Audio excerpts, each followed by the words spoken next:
What does it mean to be ready? It does not mean like one of the missionaries who was on our missions with us, who on the day that we were about to leave was the first person to get into the car. Remember that, guys? He was like, I'm ready. And he got in the car and sat in the front seat. You know, guys were always like fighting over shotgun. So they're like, I got a shotgun. And he was like, okay, he got his bag packed and everything. And he said he was ready and he got in the car. And then everybody else was still in the house cleaning up and putting away all their stuff. And they're like, hey, whose sweater is this? It's Federico's. Federico was the one who was in the front seat. And they're like, Federico, go get your sweater. You weren't ready. And then he got back in the front seat and they were like, whose sleeping bag is this? And it was Federico's. It was like happened like 3 times. He was like, we were like, Federico, you were not ready. Because Jesus is telling us to be ready today, you know, to be ready. There's another funny little anecdote. Today I watched a video of the brothers in Cheshire, the seminarians in Connecticut. They did like a Christmas concert last night. So the Christmas concert had this little skit where one of them played the part of Joseph, and the other one was like this rabbi. And the rabbi comes to visit Joseph, and Joseph has this basket, and he's like, Rabbi, how are you? I made this beautiful basket. Isn't it great? I'm actually really good at making baskets. You know, it's really sturdy. And the rabbi's like, yeah, but can you go on a donkey? And he's like, no, it's really awesome though. Look, it's for putting the baby in after the baby's born. And the rabbi's like, no, but can it go on a donkey? And he's like, no, it doesn't matter. It's gonna hold the baby. He's like, and then the rabbi's like, Joseph, it's true. Everybody's gonna have to leave their hometown and go to the town of their ancestors. You know, so it's kind of like a little skit about the coming of Jesus. But you know, Joseph was like, he was totally disappointed when he found out that he couldn't take the basket with him on the donkey. So it was a good skit. But it's about being ready, you know. Sometimes if you're not ready, then you miss out, you know. If you don't actually have your bags packed, then you miss out on getting shotgun in the car. A really good example would be like at our Christmas missions last year, we did a gift exchange, and everybody had to bring a wrapped gift that they could put into the gift exchange. And then there was this game where the first person would open their gift, and then the next person could steal that gift if they wanted, or open a new one. So there's a lot of stealing going on, especially with the Pikachu. But it was the only good gift there was. But if you didn't bring your gift wrapped, then you couldn't be in the game, you know, and you didn't get to be part of the gift exchange. So like you had to be prepared. You had to have something ready in order to take part in the fun. And Jesus is telling us to be ready, to be prepared. You know. So how do you be ready? The readings talk about like valleys and hills, you know, and making a road through the wilderness. And all the valleys are going to get filled up and the hills are going to be made low. You know, it's kind of like making a nice road that makes it easier to walk on or to ride a donkey on. You know, in the days when there were no cars, it was probably really, really valuable if your road was flat instead of having a lot of walk up hills. If you ever climbed a mountain before, it's like, man, this is tough work, you know. So that's kind of the image for what we have to do with our hearts somehow. We need to make our hearts, make it easy for God to get to us. You know, get rid of the obstacles that keep God from getting to us. That's what we're trying to do. That's what we want to do. So how do we do that? I think that the gospel today gives us a good picture of this, because you've got John the Baptist, you know, and he's out in the wilderness preaching, and there's droves of people going to him. The gospel actually says it was like people from the whole Judean countryside and all the people of Jerusalem were going out to him. You ever notice that? Like the whole city was going to John the Baptist. So it must have been like, you know, the road leading to wherever John the Baptist was just like packed with people the whole day, you know. But then you realize that they were going there because they heard about him, and they probably thought that he might be the Messiah. And when they got there, they realized that he wasn't the Messiah, you know. So it might have been like, bro, you know, this isn't fair. But in the end, I think that there's kind of a little message there about seeking the right things, you know. Are we seeking the right things when we go looking for Jesus or for happiness? We're not going to be happy if we end up seeking the wrong things. And then they get there and they realize that John is probably totally different from what they expected him to be like. You know, he wears camel's hair, and he There's a bug on the ceiling. Oh my gosh. Oh my gosh. Should we kill it? No, I just saw Melanie looking up and I'm like, are you good? And then she Oh looks so sad. my gosh. I think we should get the bug. Yeah. Eugenio. Are you live streaming this?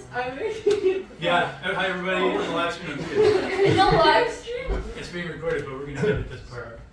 Don't edit. Oh, Yeah, Oh my gosh.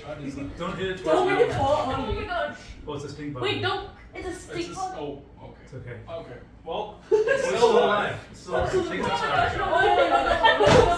No, absolutely not. Thanks, Eugenio. Oh my gosh. What is wrong?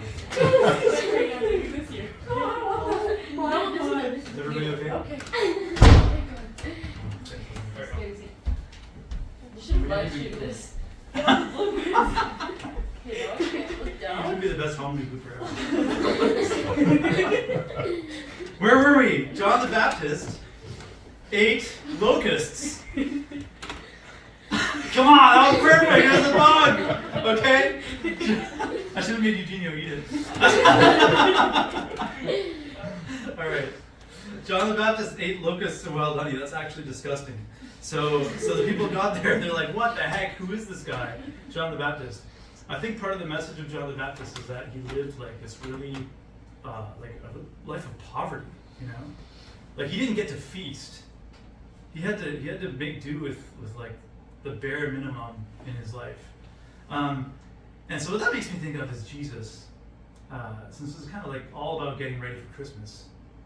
You know, Jesus at Christmas. He's born, he's God, so he can choose everything. He's like the one who designs, plans out everything, you know, that happens in his own life. And he could have chosen where he wanted to be born. And he chose to be born in a stable and to be put in a manger instead of in bed, you know, like sleeping on straw. So Jesus and John the Baptist have a lot in common, you know. John the Baptist shows us that to get ready for Jesus, we've got to put our hearts on the right things, which means getting our hearts away from the wrong things, like not being attached to the things that don't matter, right? Like how many likes I get on Instagram or on Snapchat, you know? I know that I'm always on Snapchat and on Instagram, but the message is to be detached from the wrong things. And it's so funny because at Christmas, like it's the time that the rest of the world gets totally wrapped up in all of those things, you know?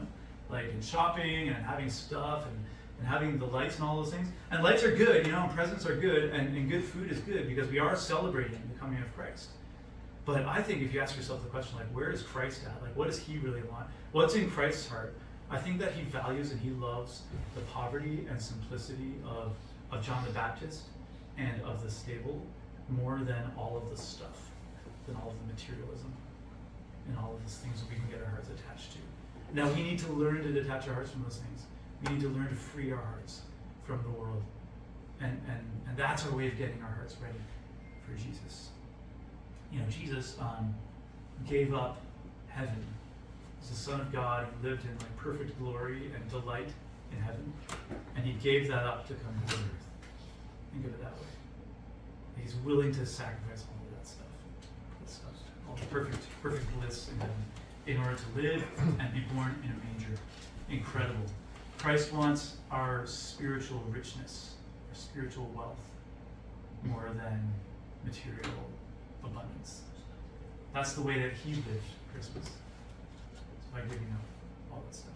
So I was trying to think of good ways that we can do that. I think that one good way at this time of year to live that detachment is to give things away. Give things away. Or maybe like you're going to get a bunch of presents and your mom would be really insulted if you gave away the present that she bought for you, you know. But maybe we can be a little bit creative and think of ways that we can give things away. You know? Like I like to have a pair of gloves that isn't like super expensive, like a pair of dollar store gloves when I go on missions. So if I see a homeless person who doesn't have gloves, I can give them my gloves, you know. It doesn't cost that much, but it's like the opportunity to give something away. That's nice. Maybe if you get like lots of candy or something, you can focus on giving it to your siblings, you know. Giving away your Christmas cookies without charging them. Just kidding, Molly. It was a fundraiser. It was a parish fundraiser. So she made cookies and made her siblings pay for that.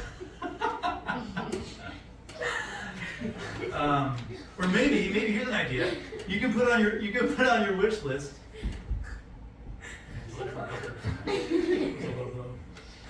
Yeah, you can put on your wish list something that is meant to be for others. You know, like ask for the game that your sister really likes to play, so that you can play it together. Maybe that's a cheesy example, but I'm just trying to brainstorm. You know, ways that you can prepare your heart and be free from other things. The last thing I want to say is that I think that all of the external things we could do to prepare our hearts are for the goal of preparing the heart. What does it look like when your heart is really ready for Jesus? I think it means that we have a deep desire for him. It means that in our hearts we're longing. We can really say, Jesus, come into my heart. I want to receive you. So maybe today's a good day to just try to pray that way. To try to say, Lord, I long to receive you. I want to get my heart ready. Help me to get my heart ready so you can come and live in my heart. We want our hearts to be like the stable. You know, at Christmas, the stable is the place where Jesus ended up going. The stable is the one that ended up receiving Jesus. The inn, which didn't have room for him, had to reject Jesus. And the people at the inn, the innkeeper, didn't get to receive him that day, the day that he was born.